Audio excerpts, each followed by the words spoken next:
De plus en plus d'entreprises s'intéressent à la santé de leurs employés. Mais question, doit-on réellement s'en réjouir, Frédéric? Eh bien, a priori, on serait tenté de répondre oui. C'est une bonne nouvelle. Et ces derniers temps, il y a pléthore d'initiatives en la matière, des sociétés qui mettent en place des cours de yoga, des séances de méditation, de relaxation, des pièces où on peut aller faire la sieste. Il y en a une juste à côté. C'est une salle de shoot. C'est une salle de shoot. En salle de sport, vélo, abdos fessiers à l'heure du déjeuner. On voit ça en France notamment.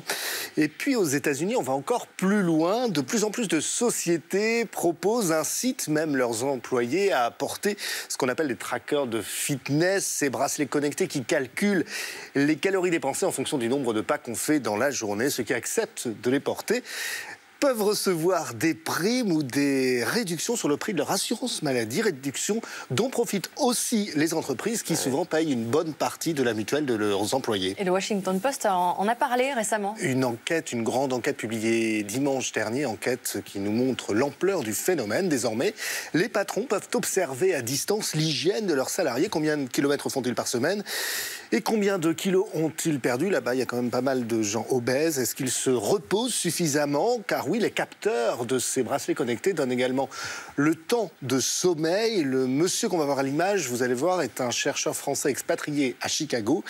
Nous avons discuté par Skype. Il s'appelle Anouar Ben Ali et lui, ce sont des points qu'il doit cumuler pour réduire le prix de sa mutuelle. Des points qu'il obtient s'il fait 7500 pas par jour, s'il dort 7 heures par nuit et s'il consulte régulièrement les messages de conseils diététiques que lui envoie son entreprise pour s'alimenter correctement.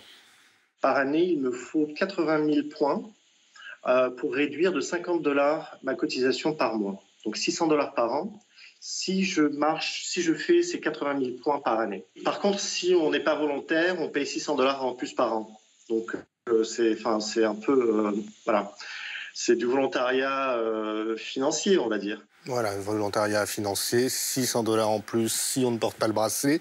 Évidemment, c'est un peu dissuasif et finalement, la majorité des salariés jouent le jeu, même s'il y en a qui rusent un peu. Et le bracelet connecté, par exemple, ils le mettent à la patte du chien. Le chien galope, ça fait des pas en plus et ça marche. On a tous fait des grimaces, on imagine que ça inquiète aussi au niveau des dérives éventuelles. Hein, oui, des dérives, notamment sur le respect de la vie privée. Une entreprise doit-elle réellement tout savoir sur la santé de ses employés? C'est l'une des questions que se pose Anouar Ben Ali. Bon, là, ça ne prend que des informations sur le rythme cardiaque et le nombre de pas. Mais si demain, on nous demande aussi de prendre notre niveau de cholestérol ou quoi que ce soit, si on voit que notre santé dégrade, l'assurance peut toujours nous lâcher. Et là, le boulot peut dire, écoutez, vous êtes bien gentil, mais on ne veut plus payer pour vous. Donc oui, c'est infantilisant. Oui, c'est du flicage. C'est un peu effrayant quand même.